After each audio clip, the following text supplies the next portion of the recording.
Not everyone in the semi-anarchy period of the Judges was lawless.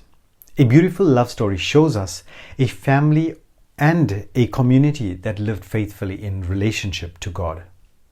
It takes place in hard times, and as most good love stories do, but the hard times are overshadowed by the goodness of God, who orchestrates His favor towards those who are faithful to Him. The story begins tragically after a drought. One of the consequences of Israel's disobedience caused a family to go searching for livelihood in neighboring Moab. Now, this is no small gesture.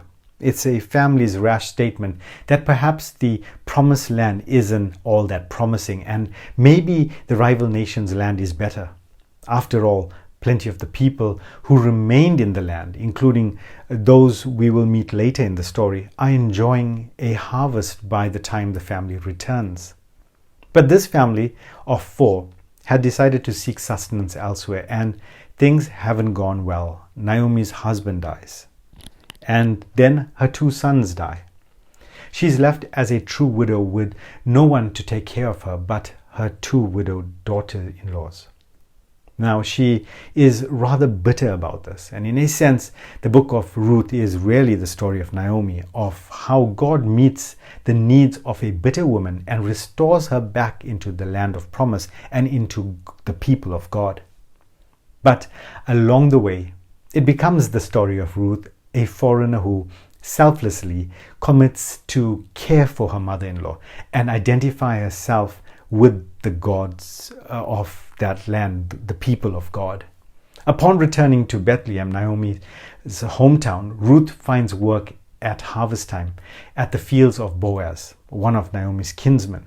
At Naomi's instigation, Ruth rather daringly goes into the field at night to let Boaz know of her desire to marry him. Now, though no immoral behavior is implied, Israelite culture attached quite a few connotations to a single woman being out at night sleeping in a field full of men who have been possibly drinking and not going home until morning.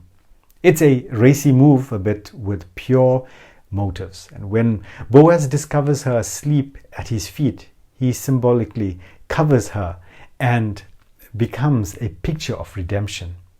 Now, after the cultural protocol is followed, Boaz and Ruth eventually marry and bear children. Naomi's inheritance has been restored to her, and Ruth becomes the great-grandmother of King David and an ancestor of the Messiah.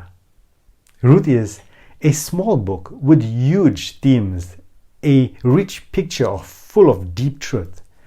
It shows God's heart to restore bitter souls and redeem broken lives. No calamity is beyond His ability to reverse with His goodness. In Naomi, we see someone who had given up, find a rewarding place in the eternal plan. In Ruth, we see a foreigner who would be scorned in normal circumstances, but becomes an integral part of the people of God simply by showing loyalty. And the love in every man for himself era, she is selfless. In Boaz, we see a man with no heir being given a new bride and a new family and a fresh start in life.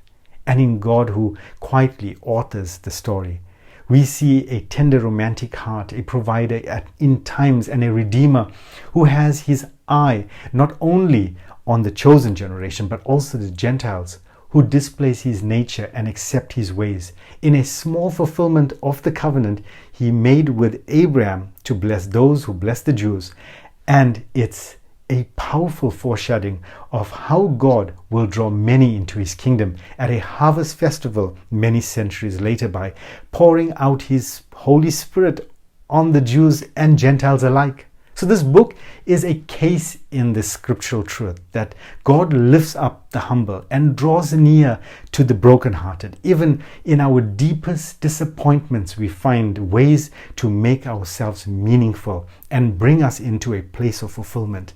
This process can take a frustratingly long time, but when we demonstrate faith and patience, He makes sure it ends well, and it always is worth the wait.